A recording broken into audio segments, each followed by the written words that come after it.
Welcome to Kai TV.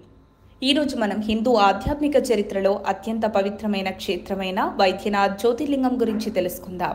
Vaidyanath జ్యోతిర్లింగం భారతదేశంలోని 12 జ్యోతిర్లింగాల్లో ఒకటిగా పరిగణించబడుతుంది. ఈ ఆలయం జార్ఖండ్ రాష్ట్రంలోని దేవఘర్లో ఉంది. దీనిని బాబా బైద్యనాథ్ ధామ్ అని కూడా పిలుస్తారు.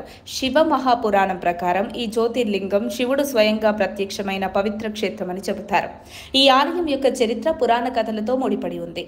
శివ మహాపురాణం ప్రకారం రావణాసురుడు శివుడిని ప్రసన్నం చేసుకోవడానికి హిమాలయాలలో ఘోర తపస్సు చేశాడు. తన తపస్సులో భాగంగా రావణుడు తన 9 తలలను శివుడికి నైవేద్యంగా సమర్పించాడు. 10వ తలను కూడా అర్పించబోతున్నప్పుడు శివుడు ప్రత్యక్షమై రావణుణ్ణి వరం కోరమని ఆదేశించాడు. అప్పుడు రావణుడు జ్యోతిర్లింగాన్ని లంకకు తీసుకువెళ్లాలని కోరాడు. శివుడు 2 షరతులతో అంగీకరించాడు. లింగాన్ని భూమిపై పెట్టకూడదు మరియు కాలినడకనలే లంకకు చేరాలి.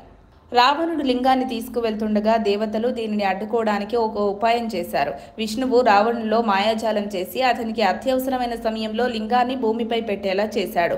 ఆ స్థలమే దేవ్ఘర్లో వైద్యనాథ్ జ్యోతిర్లింగంగా స్థిరపడింది. ఈ కథనం శివ మహాపురాణంలో వివరించబడింది. అయితే వైద్యనాథ్ జ్యోతిర్లింగం గురించి మరో వివాదం కూడా ఉంది. మహారాష్ట్రలోని పర్లిలో కూడా ఒక వైద్యనాథ్ జ్యోతిర్లింగం ఉందని కొందరు నమ్ముతారు. కానీ పురాణాలు మరియు చారిత్రక ఆధారాలు జార్ఖండ్లోని దేవ్ఘర్నే నిజమైన స్థలంగా సూచిస్తున్నాయి. వైద్యనాథ్ ఆలయం రాతితో నిర్మించబడిన ఒక అద్భుతమైన సముదాయం. ఈ ఆలయం ప్రధాన జ్యోతిర్లింగంతో పాటు 21 ఇతర ఉప ఆలయాలను కలిగి ఉంది. పురాణాల ప్రకారం ఈ ఆలయాన్ని విశ్వకర్మ నిర్మించాడని చెబుతారు. గిద్దౌడ్ రాజ్ మహారాజా పురాణ్ సింగ్ ఈ ఆలయ గోపురాలకు బంగారు తాపడం పెట్టించాడు. ఇది దీని వైభవాన్ని మరింత పెంచింది. ఈ ఆలయ సముదాయంలో పార్వతీదేవి, కాళీ, జగత్ జనని, కాలభైరవ మరియు లక్ష్మీనారాయణ ఆలయాలు ముఖ్యమైనవి. పార్వతీదేవి ఆలయం ప్రధాన జ్యోతిర్లింగంతో ఎర్రటి దారాలతో బంధించబడి ఉంటుంది. ఇది శివపార్వతి ఐక్యతను సూచిస్తుంది. ఈ ఆలయం సతీదేవి హృదయం పడిన 51వ శక్తి పీఠాలలో ఒకటిగా కూడా పరిగణించబడుతుంది. ఇక్కడ అమ్మవారు జయదుర్గగా లేదా హృదయేశ్వరిగా పూజలు అందుకుంటున్నారు. వైద్యనాథ్ జ్యోతిర్లింగం యొక్క ప్రధాన విశిష్టత ఏంటంటే ఇక్కడ శివుడు వైద్యనాథుడుగా అంటే రోగాలను నయం చేసే వైద్యుడిగా పూజింపబడతాడు. ఈ ఆలయంలో దర్శనం చేసుకుంటే శారీరక మానసిక రోగాలు తొలగిపోతాయని భక్తుల నమ్మకం. కన్వర్ యాత్ర ఈ ఆలయంలో ఒక ముఖ్యమైన సంప్రదాయం. శ్రావణ మాసంలో లక్షలాది భక్తులు బీహార్లోని సుల్తాన్గంజ్ నుండి గంగానది జలాలను తీసుకుని కాలినడకన దేవ్ఘర్కు చేరుకొని జ్యోతిర్లింగంపై అభిషేకం చేస్తారు. ఈ యాత్ర భక్తులకు ఆధ్యాత్మిక ప్రశాంతతను మరియు శివుడి ఆశీస్సులను అందిస్తుందని నమ్ముతారు. ఈ ఆలయంలో అభిషేకం చేసిన భక్తులు తమ కోరికలు నెరవేరుతాయని, రోగాల నుండి విముక్తి పొందుతారని చెబుతారు. ఇక్కడి పెడా ప్రసాదం కూడా ఎంతో ప్రసిద్ధి.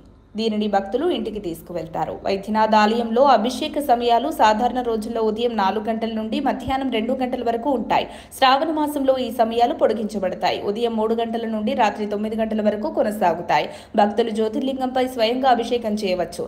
ఇది ఈ ఆలయం యొక్క ప్రత్యేకత. పూజారుల సహాయంతో ఈ అభిషేకాలు జరుగుతాయి. దేవ్ఘర్లో వైద్యనాథ్ ఆలయాన్ని సందర్శించే భక్తుల కోసం అనేక వసతి సౌకర్యాలు అందుబాటులో ఉన్నాయి. ఆలయ నిర్వాహకులు నిర్వహించే ధర్మశాలలు, అతిథి గృహాలు మరియు ప్రైవేటు హోటళ్లు దేవ్ఘర్లో సమృద్ధిగా ఉన్నాయి. బడ్జెట్ గదుల నుండి లగ్జరీ హోటళ్ల వరకు అన్ని రకాల వసతులు లభిస్తాయి. శ్రావణ మాసంలో భక్తుల రద్దీ ఎక్కువగా ఉంటుంది కాబట్టి ముందుగా బుకింగ్ చేసుకోవడం మంచిది. వైద్యనాథ్ జ్యోతిర్లింగం ఆలయం జార్ఖండ్లోని దేవ్ఘర్లో ఉంది. ఇక్కడికి చేరుకోవడానికి వివిధ రవాణా సౌకర్యాలు అందుబాటులో ఉంటాయి. దేవ్ఘర్కు సమీప railway station Jasidih junction, Hyderabad, Delhi, Kolkata, Mumbai నుండి నేరుగా రైళ్లు అందుబాటులో ఉంటాయి. ఈ ఆలయానికి సమీప విమానాశ్రయం రాంచీ లేదా పాట్నా. అక్కడి నుండి బస్సు లేదా టాక్సీ ద్వారా దేవ్ఘర్ చేరుకోవచ్చు. దేవ్ఘర్కు బీహార్, ఉత్తరప్రదేశ్ మరియు పశ్చిమ బెంగాల్ నుండి బస్సు సౌకర్యాలు ఉన్నాయి. తెలుగు రాష్ట్రాల నుండి హైదరాబాద్ నుండి రాంచీకి విమానంలో వెళ్లి అక్కడి నుండి బస్సు లేదా టాక్సీలో దేవ్ఘర్ చేరవచ్చు. వైద్యనాథ్ జ్యోతిర్లింగం ఆలయం శివభక్తులకు ఒక ఆధ్యాత్మిక గమ్యస్థానం. ఈ పవిత్ర క్షేత్రం దర్శనం మీ జీవితంలో శాంతి, ఆరోగ్యం మరియు శ్రేయస్సును అందిస్తుంది. మీరు ఈ ఆలయాన్ని సందర్శించినప్పుడు మీ అనుభవాలను కమెంట్స్లో మాకు తప్పక షేర్ చేయండి. మా వీడియో మీకు నచ్చితే లైక్ చేయండి, సబ్స్క్రైబ్ చేయండి, షేర్ చేయండి. సర్వేజన సుఖినో భవంతు. హర హర మహాదేవ శంభో శంకర. మరిన్ని అప్డేట్స్ కోసం మా కాయ్ టీవీని సబ్స్క్రైబ్ చేసుకోండి. మా వీడియో కనుక మీకు నచ్చినట్లయితే లైక్ చేయండి, షేర్ చేయండి. మీ విలువైన అభిప్రాయాలను కామెంట్ బాక్స్లో తెలియజేయండి.